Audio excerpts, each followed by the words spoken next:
स्वाभिमानी योद्धांनो, जय भवानी जय शिवाजी. माझे नाव नम्रता तवर. आज मी तुम्हाला शिवरायांच्या युद्धनीतीबद्दल बोलणार आहे. छत्रपती शिवाजी महाराज हे केवळ राजे नव्हते, ते होते युद्ध कौशल्याचे अवतार, गनिमी काव्याचे जनक, चातुर्य आणि धैर्याचे जिवंत प्रतीक. सम्राट पृथ्वीराज चव्हाण पडले आणि तेव्हापासून हळूहळू संपूर्ण हिंदुस्थान परक्यांच्या जाचाखाली खचत गेला.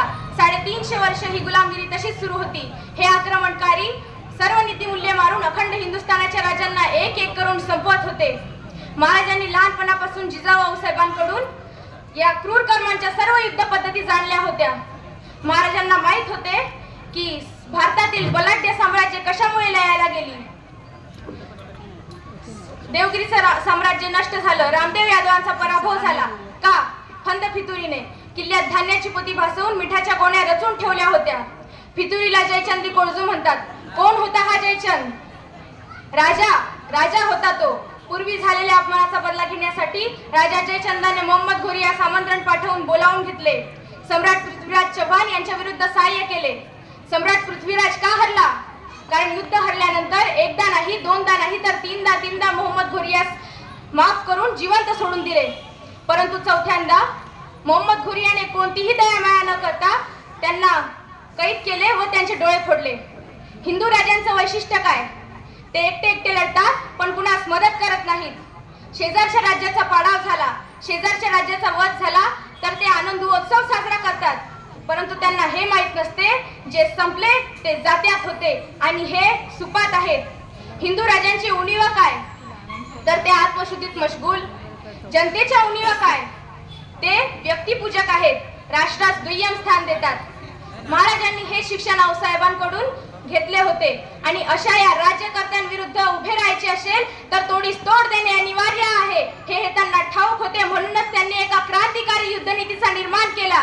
गनिमी कावा म्हणजे शत्रूच्या ताकदीला शरण जाणे नव्हे, तर शत्रूच्या ताकदीला त्याच्या विरुद्ध वापरणे. शत्रू बलाढ्य, हजारो लाखो सैनिक, प्रचंड तोफ्या, घोडदळ. शिवराय हसले आणि म्हणाले, चला त्यांना सह्याद्रीच्या डोंगर रांगात, खिंडीत, जंगलात घेऊन जाऊ. डोंगर, खिंडी, जंगले, किल्ले हे शिवरायांचे अजेय सैनिक होते. अचानक हल्ला, वेगवान धावा, छुपे हल्ले, गरजेच्या ठिकाणी माघार, रसद तोडणे, शत्रूला बेसावत ठेवणे, शत्रू हैराण, थकलेला, खचलेला. शत्रू हैराण, थकलेला, खचलेला. हे मैदानी युद्ध नव्हे, बुद्धीचे युद्ध आहे, चातुर्याचे युद्ध आहे, स्वाभिमानाचे युद्ध आहे. खानाच्या 3000 सैन्यासमोर शिवरायांनी गनिमी काव्याने त्याला घेरले. खानाच्या ढोंगी भेटीत त्याचा वाघ नखाने वध केला आणि मावळे त्यांच्या सैन्यांवर तुटून पडले. शाहिस्ते खानाच्या 1.5 लाख सैन्यासह पुण्यात 3 वर्ष राहिलेल्या शत्रूला शिवरायांनी रात्रीच्या अंधारात लाल महालात घुसून त्याची बोट तोडली आणि सरळ तिथून पळ काढला आणि शाहिस्ते खान तिथून घाबरून पळाला. पन्हाळ गडावर सिद्धी जोहरच्या वेढ्यातून गुप्त मार्गाने निसटले आणि त्याच्यावर कुठलाही हल्ला न करता त्याला आत्महत्या करण्यास भाग पाडले. नंतर बहलोल खानाच्या सेनेवर प्रतापराव गुजर यांनी गनिमी काव्याने धडक दिली. सिंहगडावर तानाजी मालुसर यांनी तोराने चढून किल्ला जिंकला. गड आला पण सिंह गेला. कोंडाजी फर्जंदने अवघ्या 60 मावळ्यांसह पन्हाळा जिंकला. आरमार, समुद्रातही गनिमी कावा. खांदेरी, कुलाबा, पोर्तुगीज, सिद्धी, इंग्रजांना समुद्रातही धडा शिकवला. आज मी तुम्हाला विचारते, शत्रू बदलले पण आव्हाने बदलले नाहीत. उठा, जागे व्हा, आपल्या मनात गनिमी गावाचा आका करा. आपल्या रक्तात, आपल्या घरात आणि आपल्या युद्धनीतीत शिवरायांना जागवा.